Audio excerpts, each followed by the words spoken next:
ጎረምሳዋን ክላሷ የደበቀችው ፍቅር ተንኮለኛ አመኝታ ክላሷ እንደደበቀችው ወላጅ እናቷ ወይዘሮ ታለም ከች አለችባት።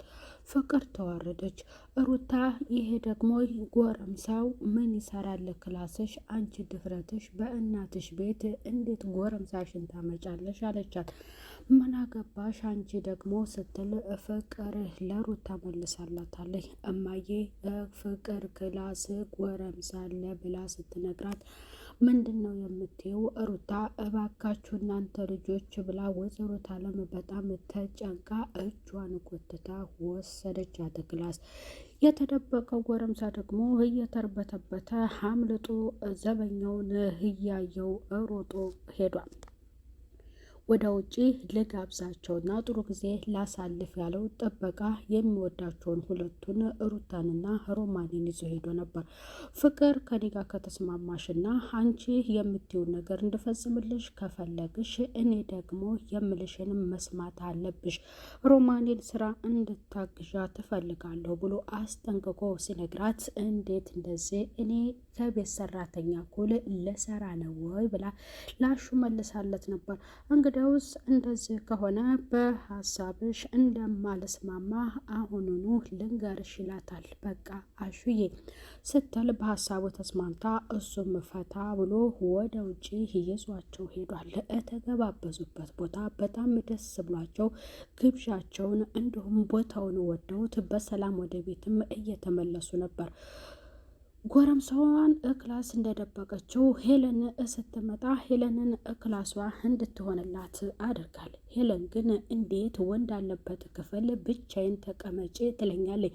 ምንድን ነው ይሄ ሰውዬ ለምን ገብቶ ነው እያለች በጣም እየጠረጠረች ነበር። ፍቅር ግን ጥበቃው አሸናፊ ስለቀረባት እየተርበተበተ እሱ አለበት ቦታ ወይንም ጥበቃው አሹ የሚቀመጥባት ቦታ እዛ እየጠበቀች ነበር። ወይዘሮ ታለም ወደ ቤት ሄደች። በሯን ስትቆረቆር ጥበቃው የለም። በሩን ማን ይክፈትላት? እሱ ወደ ውጭ ሄዶ ፈታ ያለ ጊዜ እያሳለፉ ነው።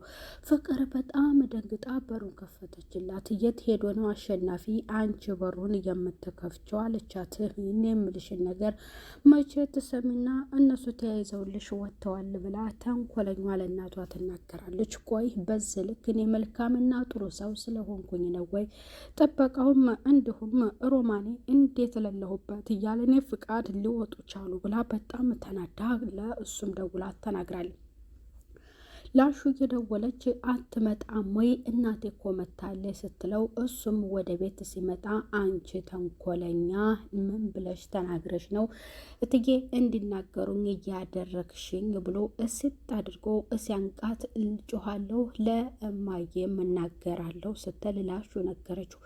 ተናገሪ ሲልም እሱ ደግሞ እሷን ከማሰቃየት አልተቆጠበም። ምንድን ነው የተፈጠረው ብላ እየሮጠች ወደ ልጇ የሄደችው ወይዘሮ እታለም ጥበቃው ልጇን እያነቀባት እንደሆነ አይታ አሹ ምንድን ነው የተፈጠረው ስትል እውነቱን ለሱ ስትነግረው እሱ ደግሞ ከቤዛ ወንድም ጋር ያላቸውን ግንኙነት ፍርጥ አድርጎ ለወይዘሮ እታለም ተናግሯል። ዴቭ ግን መኝታ ክላሷ እንዳለ አሹ ግን በጭራሽ አላወቀም። ዴቭም ለአደይ ስልክ ቢደውልላት አደይ ስልኩን አታነሳም። ሊሊ ጋር ናት ብሎ ቀጥታ ወደ ሊሊዬ ቤት ሄዳ እዛም በበር ሲቆረቁር በሩን አይከፍቱለትም። በጣም ተናዶ በር እንደቆመ በዶክተሩ መኪና ሁለቱም ከመኪና ሲወርዱ ሲያይ ዴቭ በጣም ተናደደ። ቆይ አንቺ የኔና ያንቺን ነገር እንዴት አድርገሽው ነው ደግሞ ከየት ነው የመጣችሁት? ቆይማ አላማሽ ምንድን ነው ሲልም አደይ ነግሯታል። አደይ ግን ስለ ሁለቱ ወይንም በዴቭ ገጠር ድረስ ሄዶ የእሷን ጉዳይ ሊያስፈጽምላትና ሽምግልና ልኮ ሚስቱ ሊያደርጋት እየፈለገ ልጅ ነው። ቆይ አንቺ ልጅ ግን እንደዚህ ለመሆነው ለማን ብዬ መሰለሽ ነው? ምንድን ነው ነገሩ ብሎ ኮስተር ብሎ ሲነግራት አሁን እንደፈለግህ ማሰብ ትችላለህ። እኔ የሌሊ ሙሉ ጤንነት ሳይመለስ የኔና ያንተን ጉዳይ በጭራሽ አሁን ላይ አላሰብም ስትለው በጣም እጁን አጨብጭቦ ብራቮ አደይ እንደዚህ አልሽኝ አይደል ሲልህ ለአደይ ነግሯታል። እየተቆጣኸኝ እኮ ነው፣ ለምን በዚህ ልክ ትቆጣኛለህ አለችው ዴቭን። ዴቭም እኔ ቶሎ ሽምግልና ልኬ ልንጋባ ፈልጋለሁ አደይ የኔ ፍቅር ብሎ እንደዛም ተሰዳድበው እጇን ጭብጥ አድርጓታል። ሰላም ጤና ይስጥልኝ ውድ የተከበራችሁ የቻናል ተከታይ ቤተሰብ በሙሉ በያላችሁበት ሰላማችሁ ይብዛ።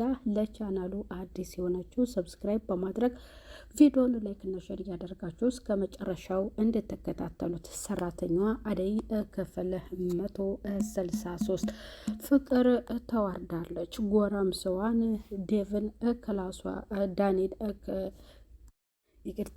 ዴቭን ክላሷ አስገብታለች። የቤዛ ወንድም ነው እሱ ደግሞ ዳኒ ማለት ነው። ያ ደግሞ ተንኮለኛ መውጫ ቀዳዳቶ እየተርበተበተ ነበረ። ወይዘሮ ታለም እናቷ ስትመጣ ምን ላቅርብልሽ እያለች ጥሩ አመልና ጥሩ ልጅ ለመሆን አስባለች። ቆይ ዛሬ ምን ሆነሻል እንደዚህ የምትሆነው እያለች እናት ልጇንም ብትጠይቃት እሷ ደግሞ ምንም በአሸናፊ ወይዘሮ ታለም በጣም ተበሳጭታ እንዴት እንደዚህ ላደርግ ቻለ ብላለች። እባክህ ይቅርብህ፣ እሷን ስትመታት ደግሞ እትዬ ይቀየሙሃል፣ ሌላ ነገር ይፈጠራል፣ ሰበብ ትሆንብሃል ያለችው ለአሸናፊ። የዶክተሩን ስልክ ሰርቆ ከመኪና ውስጥ እየሮጠው ደመቀ ዶክተሩ ያዘ። ቆይ ለምንድን ነው በዚህ ልክ አንተ እንደዚህ ልታደርግ የቻልከው? ምን ይጠቅመሃል? ለምን ሌላ ስራ አትሰራም ብሎ ዶክተሩ መከረው። እኔ ምን ላድርግ የሁለት ልጆች አባት ነኝ አለ። ልጆቹ ማሹና ኪንጎ እንደሆኑ ተናገረ። ቆይማ እኔ ዶክተር ነኝ ብሎ ስሙንም ነገረ። አንተ ዶክተር ነህ ብሎ ይቅርታ በቃ አሁን አታሰቃየኝ ልሄድ ሲለው ዶክተሩ ወደ ቢሮ ወስዶ ሊመክረው ፈልጓል። በቃ እኔ አከመሃለው አለው።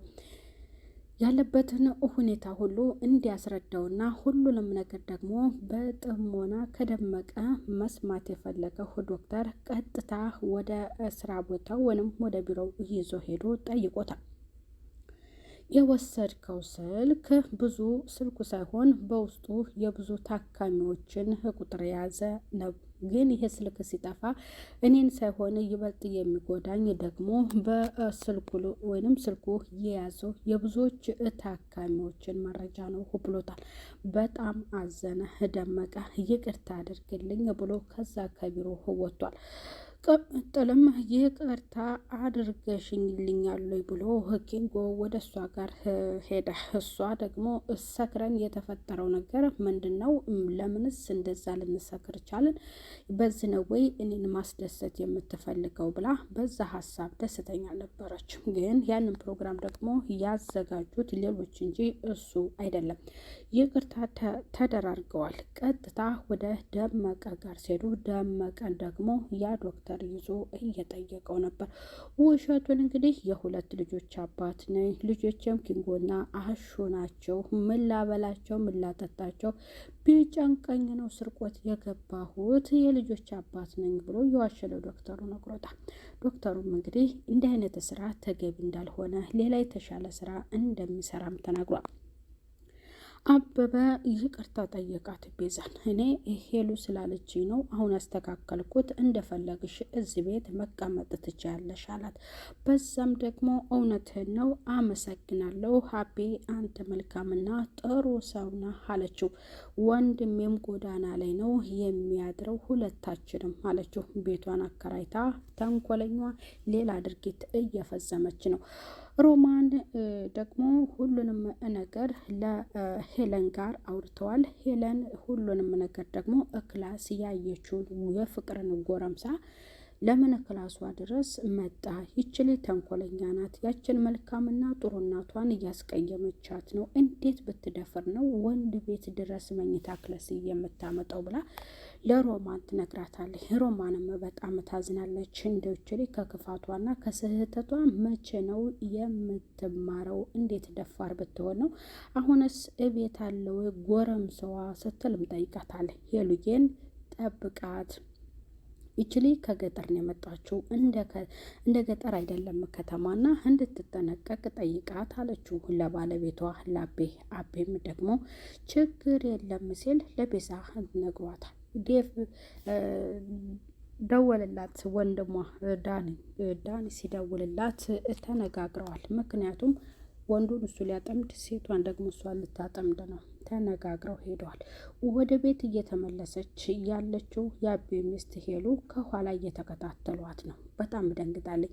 እሷም መጣሁ ምግብ ላቀርብለት ስትለው ሀይ ሄለን ትመጣለች አልፈልግም አላት። በገዛ ቤቱ አከራይዋ ልትጋብዘው ወደ ቤት የተመለሰችው ሄለን እየተከታተሏት የነበሩት ሁለቱ ቤዛና እንዲሁም ዳኒ ወንድሟ ናቸው የሚሆኑት። ደግሞ እሷን አግተው ምን ያህል ገንዘብ ሊደራደሩባትና ሊቀበሏት ይሆን? አበበም ሄለን በገዛ የዋህነትና ጥፋቷ ስህተቷ ራሷ እንድትጎዳ አድርጓታል። ምክንያቱም እሷ ሚስኪን ናት፣ ገንዘብ የላት፣ እንዲሁም ቢቸግራት ነው እሷ ጎዳና ላይ ወጥታ ቤቷን ለኛ ያከራየችው። ጥሩ ነገር እስከሚመቻችላት ድረስ ከኛ ጋር ትቆያቤ፣ በጣም የምታሳዝን መልካም ሰው ናት አለች። ተንኮሏን ያላየችው ሄለን የቤዛን ክፋት ስለማታውቅ። አበበም ደግሞ አከራየችን ከዚህ ቤት እሷ ምን ቀርቷት ነው ከኛ ጋር የምትኖረው ቢላትም እሷ ደግሞ መልካምነቷን ብቻ ነው ያሰበችው። ከኋላ የሚከተላትና ምን እንዳሰበች ስለማታውቅ ያቺ ልጅ አብራቸው እንድትኖር ወስናለች። ተንኮለኛ ወንድሜም ጎዳና ላይ ነው ብላ ወንድሟም አብሮ እንደሚኖር ከአከራየቻቸው ሰዎች ጋር ለአበበ ነግረዋለች። አበበም የምትፈልጊውና በማስፈልግሽ ነገር ከጎንሽ ነኝ፣ ምንም ችግር የለ፣ አይዞሽ፣ እኔ ሰው ሲቸገር በጣም ያመኛል ብሎ ለእሷ ነግሯታል። እሷም እየሱን ልብ ያዘችው፣ በጣም ደስ ብሏታል። የፈለገችው እንግዲህ እነሱን መጉዳት ቤዛ የፈለገችው እነሱን አጥምዳ ወይን አበበንና እጮኛውን ከነሱ ብዙ ገንዘብ ለመቀበል ነው። ያን ደግሞ ተንኮልነቷን ደመቀ በጣም ስለሚያውቅ እንዴት እዛ ቤት ገብተህ ትከራያለህ ብሎ ምላ አቤ አስጠንቅቆት ነበረ። ሄለን የሰራችው ስህተት የዋህና መልካምነቷ እንድትጎዳ አድርጓታል። በቀጣዩ ክፍል ሄለን ምን ይገጥማታል የምለውን የምናየው የሆነ ቤተሰብ ያላችሁበት ሰላም ቆዩ። ባይ ባይ።